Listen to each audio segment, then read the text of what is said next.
સામે આવી રહ્યા છે। સુરગપરામાં બોરવેલમાં ફસાયેલી બાળકીનું રેસ્ક્યુ ઓપરેશન ચાલી રહ્યું છે। આરોગ્ય વિભાગની ટીમ સાથે જ ફાયર વિભાગ અને પોલીસની ટીમ ઘટના સ્થળે હાજર છે। 45 થી 50 ફૂટ ઊંડા બોરવેલમાં પડેલી બાળકીને બચાવવાના તમામ પ્રયાસો થઈ રહ્યા છે। આપને જણાવી દઈએ કે બપોરે અંદાજિત 12:30 વાગે બાળકી બોરવેલમાં પડી હતી અને આ 1.5 વર્ષીય બાળકી આરોહી પરપ્રાંતીય ખેત મજૂરની બાળકી છે। 108ની ટીમે બોરવેલમાં ઓક્સિજન સપ્લાય શરૂ કરી દીધું છે અને ફાયર વિભાગે બોરવેલમાં તપાસ માટે તમામ કેમેરા ઉતાર્યા છે। રોબોટની મદદથી બાળકીને બહાર કાઢવાના તમામ પ્રયાસો અત્યારે હાથ ધરવામાં આવી રહ્યા છે। સાથે જ આપને જણાવી દઈએ કે ગાંધીનગરથી એનડીઆરએફની ટીમને પણ મદદ માટે બોલાવવામાં આવ્યા છે। આ ઘટના બાદ ધારાસભ્ય અને સાંસદ પણ ઘટના સ્થળે પહોંચી ગયા છે। તો ફરી એક વખત આવી ઘટના સામે આવી છે અમરેલીમાં। આરોહી નામ છે, 1.5 વર્ષની છોકરી છે અને અમે ખેતરમાં કપાસ રોપતા હતા અને ગાડી રમતી હતી અને 10 વાગે હોઈ ગયા પણ 10 વાગે પેલી પાસે ઉઠી ગઈ। રમતી રમતી ત્યાં ગઈ તો ચાર છોકરીઓ રમતી હતી। દાળ ઉપર પાણી મૂકેલો હતો, રમતી રમતી ખોલી નાખ્યું। પછી મેં ઘરે ગઈ, પછી છોકરી રાડી નાખી કે છોકરી મેં ઘરે ગઈ કે અમે તરત જ આવી ગયા તો 12 વાગે ઘરે ગઈ। ડૉક્ટરની ટીમ છે, પોલીસ પ્રશાસન, પ્રાંત અધિકારીથી માંડીને તમામ જિલ્લાની ફાયરની ટીમ, તમામ લોકો અત્યારે બાળકીને બચાવવા માટેના તમામ પ્રયત્નો કરી રહ્યા છે અને ઓક્સિજનની પણ પૂરેપૂરી વ્યવસ્થા છે। સાથે સાથે જેવી જ બાળકી બહાર નીકળે તો એના માટે ડૉક્ટરની ટીમ પણ તૈયાર છે અને હાલની કન્ડિશન એવી છે કે બાળકીને કન્ટિન્યુઅસ ઓક્સિજન સપ્લાય આપણે પૂરો પાડીએ છીએ અને આપણે એક અંડર વોટર કેમેરો છે એનો ઉપયોગ કરીને પણ એનાથી પણ મોનિટરિંગ ચાલુ કરેલું છે। એટલે બાળકીને કોઈ પણ પ્રકારની નુકસાની ના અનુભવવી પડે અને બાળકી છે એ સ્વસ્થ હાલતમાં રહે એના માટેના આપણા અત્યારના પ્રયત્નો છે।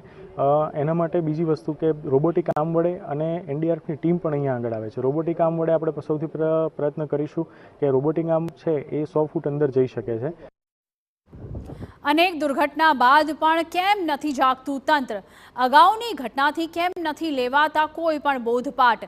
બાળકીના આ હાલત માટે આખરે જવાબદાર કોણ છે? બોરવેલ માલિક સામે થશે કોઈ કાર્યવાહી? તે પણ એક મહત્વપૂર્ણ પ્રશ્ન છે અને નાના બાળકોનું ધ્યાન રાખવામાં બેદરકારી કેમ થઈ રહી છે? તમામ ટીમ અટાણે કામે લાગી ગઈ છે અને અમે એને કડક સૂચનામાં આપી છે, જેમ બને એમ જલ્દી, નાની બાળકી છે, જેટલું ઝડપથી કામ થાય એટલા માટે આપણી માટે હેપી છે। લાઠીના સુરગપરા ગામની આ ઘટના છે। હું આપને સીધા દ્રશ્યો બતાવી છે। બોરવેલ છે તેમાં 1.5 વર્ષની બાળકી છે તે ફસાઈ છે ને સતત 2 થી 3 કલાકથી આ ઓપરેશન છે તે ચાલી રહ્યું છે। જોકે 1.5 વર્ષની બાળકીને બચાવવા માટેના તમામ પ્રયાસ છે તે કરવામાં આવ્યું છે। ફાયર વિભાગની ટીમ, 108ની ટીમ સતત ખડે પગે છે અને ઓક્સિજન આપવાનો પણ પ્રયાસ થાય છે કે જેથી કરીને બાળકી છે તેમને બચાવી શકાય। થોડી વારમાં એ રોબોટની એક જે ટીમ છે, જે યુવાનો છે તે રોબોટ મારફતે આ બાળકીને બહાર કાઢવાનું જે કામ કરતા હોય છે તે ખાનગી માણસો છે તે રોબોટ મારફતે આ બાળકીને બહાર કાઢવાના પ્રયાસ કરશે। થોડી જ વારમાં અહીં રોબોટની ટીમ છે તે પણ પહોંચવાની છે, એનડીઆરએફની ટીમ છે તે પણ પહોંચવાની છે। હાલમાં સ્થાનિક પ્રાંત અધિકારી, ધારાસભ્ય અને સાંસદ સહિતના લોકો છે તે પહોંચી ગયા છે ને પરપ્રાંતિ બાળકી છે 1.5 વર્ષની, તેમને કેવી રીતે ઝડપથી બચાવી શકાય તે પ્રકારના તમામ પ્રયાસ છે તે હાથ ધરવામાં આવ્યા છે। જયદેવ કાઠી, TV9 અમરેલી। અમરેલીના સુરગપરામાં 1.5 વર્ષીય બાળકી બોરવેલમાં પડી છે અને અંદાજે 12:30 વાગે રમતા રમતા તે બાળકી બોરવેલમાં પડી ગઈ હતી। 45 થી 50 ફૂટ ઊંડી આ છે બોરવેલ અને તેમાં બાળકી ફસાઈ ગઈ છે। આરોગ્ય અને ફાયર ટીમ ત્યાં પહોંચી છે, સાથે જ પોલીસની મદદથી પણ બચાવ કાર્ય અત્યારે પણ ચાલુ છે। 108ની ટીમે બોરવેલમાં ઓક્સિજનની સપ્લાય શરૂ કરી દીધી છે, તો ફાયરની ટીમે બોરવેલમાં કેમેરા ગોઠવી દીધા છે અને સાથે જ આપણે જણાવી દઈએ કે પ્રાંત અધિકારી, એમએલએ, સાંસદ પણ ઘટના સ્થળે પહોંચી ગયા છે અને એનડીઆરએફની ટીમ પણ બોલાવવામાં આવી છે। રોબોટની મદદથી બાળકીને કાઢવાના તમામ પ્રયાસો અત્યારે હાથ ધરવામાં આવ્યા છે। લાઠીના સુરગપરા વિસ્તારમાં જે બાળકી બોરવેલમાં ફસાઈ છે ત્યારે ગુજરાત વિધાનસભાના મુખ્ય નાયબ દંડક કૌશિક વેકરિયા અહીં પહોંચ્યા છે। કૌશિકભાઈ, શું સ્થિતિ છે અને કેટલા કલાકોથી આ પ્રકારની સ્થિતિ છે અને બચાવ કામગીરી ચાલી રહી છે? શું લાગે છે કેટલી કલાકમાં આ બાળકીને આપણે બચાવી શકીશું? તો 12 વાગ્યાના આસપાસના ટાઈમમાં બાળકી દારમાં ફસાઈ ગયેલી છે। ખાસ કરીને વહીવટી તંત્ર દ્વારા, પ્રશાસન દ્વારા કામગીરી ચાલુ છે. રેસ્ક્યુની ટીમ પણ અત્યારે ખૂબ સારી રીતે મહેનત પણ કરી રહી છે. બરોડાથી પણ એક ટીમ બોલાવવામાં આવી રહી છે, એ બાય રોડ પણ છે. જેટલી વહેલી તકે આપણે તો ભગવાન ભોળાનાથને પ્રાર્થના કરવી કે આ દીકરીનું સ્વાસ્થ્ય ચાલુ રહે, સારું રહે, ભગવાન એમને આ મોટું આયુષ્ય આપે એ આપણે ભગવાન ભોળાનાથના ચરણોમાં પ્રાર્થના કરવી. કારણ કે 12 વાગ્યાના અત્યારે સમય 5 વાગ્યા જેવો સમય 5 કલાક જેવો સમય વીતી પણ ગયો છે. ઓક્સિજન પણ આપવામાં આવી રહ્યું છે. ડૉક્ટરોની ટીમ પણ ખડે પગે છે અને સમગ્ર ટીમ અને વહીવટીતંત્ર ખડે પગે કામ પણ કરી રહ્યું છે. તો આ હતા કૌશિકભાઈ વેકરિયા, તે કહી રહ્યા છે તંત્રની સતત ટીમ છે તે ખડે પગે છે ને 5 કલાકથી આ રેસ્ક્યુની ટીમ છે તે કામગીરી કરી રહી છે. લાઠી વિધાનસભાના ધારાસભ્ય જનક તળાવિયા છે તે પણ પહોંચ્યા છે. સાંસદ ભરત સુતરિયા, નાયબ મુખ્ય દંડક કૌશિક વેકરિયા સહિત તમામ લોકપ્રતિનિધિઓ છે તે સતત ખડે પગે છે ને તંત્રની સાથે એ કામગીરીમાં જોડાય છે. જયદેવ કાઠી, TV9 અમરેલી. તો યુદ્ધના ધોરણે અત્યારે આરોહીને બચાવવાના તમામ પ્રયત્નો થઈ રહ્યા છે. તંત્ર તરફથી ઓક્સિજન સપ્લાય તેને દેવામાં આવી રહી છે. સાથે જ પોલીસની ટીમ પહોંચી ગઈ છે, NDRFની ટીમને બોલાવવામાં આવી છે. તો હવે જોઈ રહ્યું કે આખરે કેટલી વારમાં આ બાળકીનું સફળ રેસ્ક્યુ ઓપરેશન કરવામાં આવે છે.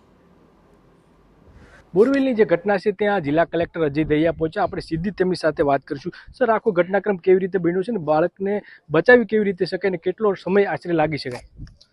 અંદાજે 12-12.5 કલાકની ઘટના છે, જ્યારે એક બાળકી બીજા બાળકો સાથે રમતા આ બોરવેલની અંદર પડી.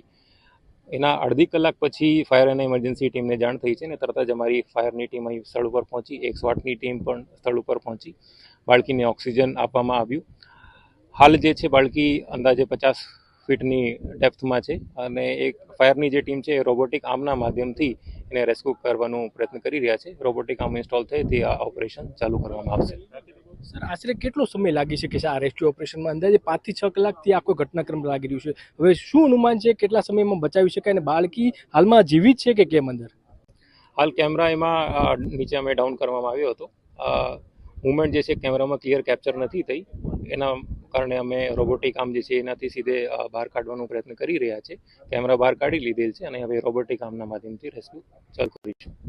બિલકુલ. તો આ હતા જિલ્લા કલેક્ટર અજય દહિયા. તેમનું કહેવું છે કે રોબોટની ટીમ છે તેમના દ્વારા બચાવ કામગીરી છે તે હાથ ધરવામાં આવી છે ને તેમને કેમેરા છે તે પણ લગાવવામાં આવ્યો છે, પરંતુ બાળકીની મુવમેન્ટ છે તે હવે દેખાતી નથી, કેમ કે 5 થી 7 કલાક જેટલો સમય વીતી ગયો છે ને તેવા સમયે તંત્ર સતત રેસ્ક્યુ કરીને તેમને બચાવવા માટેના પ્રયાસ છે તે કરી રહ્યા છે.